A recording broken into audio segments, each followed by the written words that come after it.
இந்த ராபர்ஸ் எல்லாம் ஒட்டுக்கா சேர்ந்து ஒரு ரூமோட செவத்தை வந்து உடைச்சிட்டு இருக்கானுங்க. அவனுங்க எதுக்கு அந்த செவத்தை உடைக்கிறானுங்கன்னா அந்த ரூமோட வென்டிலேஷன் டக்ட்ல வந்து ஓட்ட போட. அடுத்ததான் அந்த வென்டிலேஷன் டக்ட்லயும் ஓட்ட போட்டு ஒரு டியூப் வந்து உள்ள விட்டுட்டு இருக்கானுங்க. டியூப்குள்ள பாய்சனஸான கேஸ் அனுப்பி அந்த ரூம்குள்ள இருக்கிற அம்மாவையும் பொண்ணையும் கொல்றதுக்காக. அடுத்ததான் அவனுக்கு என்ன பண்றானுங்கன்னா அந்த டியூபை கொண்டுட்டு போய் பாய்சனஸான கேஸ் இருக்கிற சிலிண்டர்ல வந்து போட்டு விட்டு ஆன் பண்ணி விடுறானுங்க. அந்த கேஸும் பாத்தீங்கன்னா அந்த வென்டிலேஷன் டக்ட்ல வந்து போயிட்டு இருக்குங்க. அடுத்ததான் அந்த சின்ன பொண்ணோட அம்மா வந்து அந்த வென்டிலேஷன் டக்டை வந்து எட்டி பாக்குறாங்க. கேஸும் பாத்தீங்கன்னா அவன் மூஞ்சிலே பட்டுருதுங்க. அதனால அவளுக்கு வந்து பயங்கரமா இரும்பல் வருதுங்க. ரூம்ல பாத்தீங்கன்னா சின்னதா ஒரு ஓட்டை இருக்குங்க. அந்த ஓட்டை வழியா வந்து நல்ல காத்தை வந்து அவங்க வந்து சுவாசிச்சுட்டு இருக்காங்க.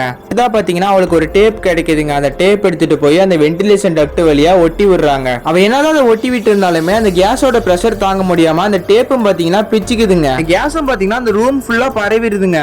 அதனால அவ என்ன பண்றான்னா அங்க இருக்கிற டூல் பாக்ஸ்ல ஏதாவது இருக்குமான்னு தேடி பார்த்துட்டு இருக்காங்க. அதுல பாத்தீங்கன்னா லைட்டரும் ஃபயர் ப்ரொடக்ஷன் ஜாக்கெட்டும் இருக்குங்க. அந்த ஜாக்கெட்டை அவங்க பொண்ணுகிட்ட போட்டுக்குன்னு சொல்லி கொடுக்குறாங்க. அடுத்ததான் அவன் என்ன பண்றான்னா அந்த வெண்டியும் அவன் ஓபன் பண்ணி விட்டுட்டு ஃபயர் ப்ரொடக்ஷன் ஜாக்கெட்டையும் அவன் வந்து போட்டுக்கிறாங்க. அவகிட்ட இருந்த லைட்டரை பயன்படுத்தி அதை வந்து பத்த வைக்க முயற்சி பண்ணிட்டு இருக்காங்க. சத்தத்தை கேட்ட அந்த ராபர்ஸ்ல ஒருத்தன் என்ன பண்றான்னா அவனுங்க போட்டு வச்சு இந்த ஓட்ட வழியா காதை வச்சு கேட்டுட்டு இருக்காங்க. திடீர்னு பாத்தீங்கன்னா அந்த லைட்டர்ல இருந்து நெருப்பு வந்ததுனால அந்த கேஸ் எல்லாம் பத்திக்குதுங்க.